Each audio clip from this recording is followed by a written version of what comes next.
Metabolic activities അഥവാ ഉപാപചയ പ്രവർത്തനങ്ങളിലൂടെ യൂറിയ, യൂറിക് ആസിഡ്, ജലം, പിന്നെ അയോണുകളായ സോഡിയം, പൊട്ടാസ്യം, ക്ലോറൈഡ്, ഫോസ്ഫേറ്റ് തുടങ്ങിയവ മനുഷ്യ ശരീരത്തിൽ അടിഞ്ഞുകൂടുന്നു.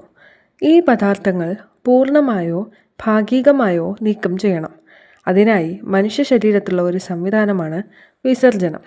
മനുഷ്യൻ്റെ വിസർജന സംവിധാനത്തിൽ ഒരു ജോഡി വൃക്കകൾ, ഒരു ജോഡി മൂത്രവാഹിനികൾ അഥവാ യുറേറ്റർ, മൂത്രാശയം അഥവാ യൂറിനറി ബ്ലാഡർ, മൂത്രനാളി അഥവാ യുറേത്ര എന്നിവ അടങ്ങിയിരിക്കുന്നു.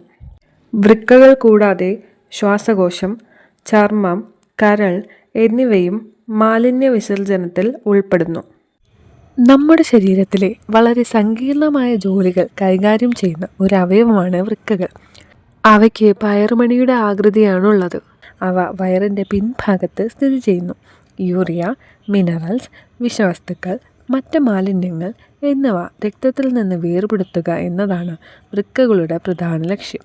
വൃക്കകൾ രക്തസമ്മർദ്ദം നിയന്ത്രിക്കുകയും ചുവന്ന രക്താണുക്കളുടെ ഉൽപ്പാദനത്തെ ഉത്തേജിപ്പിക്കുകയും ശരീരത്തിലെ അവശ്യധാതുക്കളുടെയും രാസവസ്തുക്കളുടെയും സന്തുലിതാവസ്ഥ നിലനിർത്താൻ സഹായിക്കുകയും ചെയ്യുന്നു. ജീവൻ നിലനിർത്താൻ കുറഞ്ഞത് ഒരു വൃക്കയെങ്കിലും ശരിയായി പ്രവർത്തിക്കണം. അപ്പോൾ വൃക്കകൾ ശരിക്കും ഹീറോ തന്നെയല്ലേ? ഓരോ വ്യക്തിക്കും 2 വൃക്കകളാണുള്ളത്. അവയ്ക്ക് പയറുമണിയുടെ ആകൃതിയും ചുവപ്പ് കലർന്ന തവിട്ട് നിറവുമാണുള്ളത്. വാരിയെല്ലുകളാൽ അവ സംരക്ഷിക്കപ്പെടുന്നു. വൃക്കകളുടെ വലിപ്പം എത്രയാണെന്ന് നിങ്ങൾക്കറിയാമോ? നമ്മുടെ മുഷ്ടിയുടെയോ അല്ലെങ്കിൽ ഒരു കമ്പ്യൂട്ടറിൻ്റെ മൗസിൻ്റെയോ വലിപ്പമാണ് വൃക്കയ്ക്കുള്ളത്. പ്രായപൂർത്തിയായ ഒരാളുടെ വൃക്കയ്ക്ക് ഏകദേശം 10 സെൻറ്റിമീറ്റർ നീളവും 5 സെൻറ്റിമീറ്റർ വീതിയും 3 സെൻറ്റിമീറ്റർ കനവും ഉണ്ട്. അതുമാത്രമല്ല, അവയുടെ ഭാരം ഏകദേശം 125 മുതൽ 170 ഗ്രാം വരെ ആകാം. വൃക്കകളുടെ വിന്യാസം ഒരുപോലെയാണോ? അല്ല. വയറിൻ്റെ മുകളിൽ വലതുവശത്തായി സ്ഥിതി ചെയ്യുന്ന കരൾ വലത് വൃക്കയെ അല്പം താഴേക്ക് തള്ളുന്നു. അതുകൊണ്ട് ഇടതു വൃക്ക വലത് വൃക്കയേക്കാൾ അല്പം മുകളിലാണ് സ്ഥിതി ചെയ്യുന്നത്. വൃക്കകളുടെ ബാഹ്യഘടനയെക്കുറിച്ച് നിങ്ങൾക്കറിയണ്ടേ? അണുബാധകളിൽ നിന്ന് വൃക്കകളെ സംരക്ഷിക്കുന്നതിനായി ഒരു കട്ടിയുള്ള പാളി കൊണ്ട് വൃക്കകളുടെ കോർട്ടക്സിനെ പൊതിഞ്ഞിരിക്കുന്നു.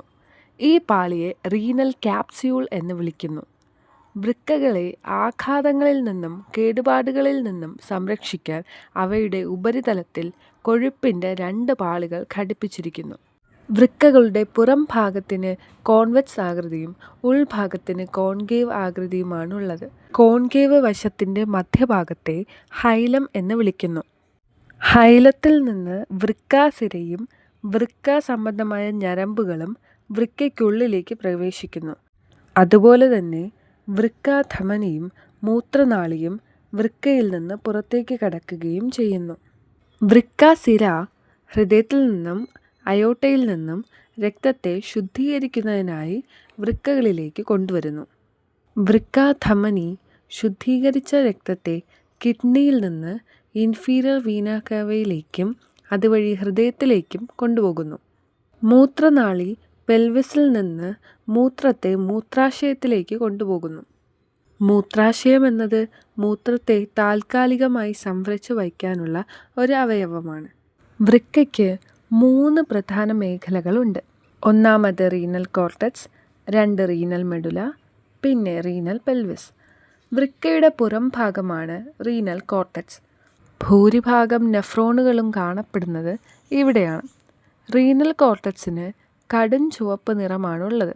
വൃക്കയുടെ ഉള്ളിലെ ഭാഗമാണ് റീനൽ മെഡുല. ശരീരത്തിലെ ദ്രാവകങ്ങളുടെയും ഇലക്ട്രോലൈറ്റുകളുടെയും സന്തുലിതാവസ്ഥ നിലനിർത്തുന്നതിനും രക്തത്തിലെ pH ക്രമീകരിക്കുന്നതിനും റീനൽ മെഡുല സഹായിക്കുന്നു. വൃക്കയുടെ മധ്യഭാഗത്തുള്ള ഒരു ക്യാവിറ്റിയാണ് റീനൽ പെൽവിസ്.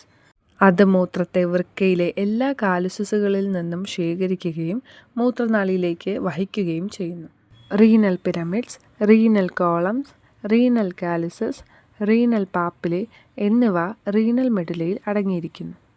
റീനൽ മെഡുലയിലെ ത്രികോണാകൃതിയിലുള്ള യൂണിറ്റുകളാണ് റീനൽ പിരമിഡ്സ്.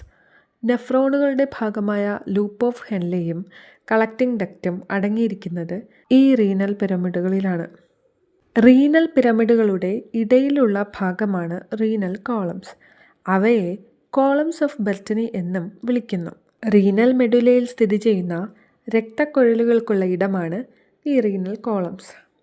റീനൽ പിരമിഡുകളുടെ അഗ്രഭാഗത്തെയാണ് റീനൽ പാപ്പിലെ എന്ന് വിളിക്കുന്നത്. റീനൽ പാപ്പിലകളെ ചുറ്റി കാണപ്പെടുന്ന ശേഖരണ സഞ്ചികളാണ് റീനൽ കാലിസസ്. റീനൽ പാപ്പിലകളിൽ നിന്ന് റീനൽ പെൽവിസിലേക്ക് മൂത്രം കൊണ്ടുപോകുക എന്നതാണ് റീനൽ കാലുസുകളുടെ ധർമ്മം. വൃക്കകളെക്കുറിച്ച് കൂടുതലായി അറിയാൻ നിങ്ങൾ ആഗ്രഹിക്കുന്നുണ്ടോ? എങ്കിൽ ഉറപ്പായി ഞങ്ങളുടെ യൂട്യൂബ് ചാനൽ സന്ദർശിക്കൂ, nephrons and beyond. Do you like to watch this video in English? Click on the link in the description.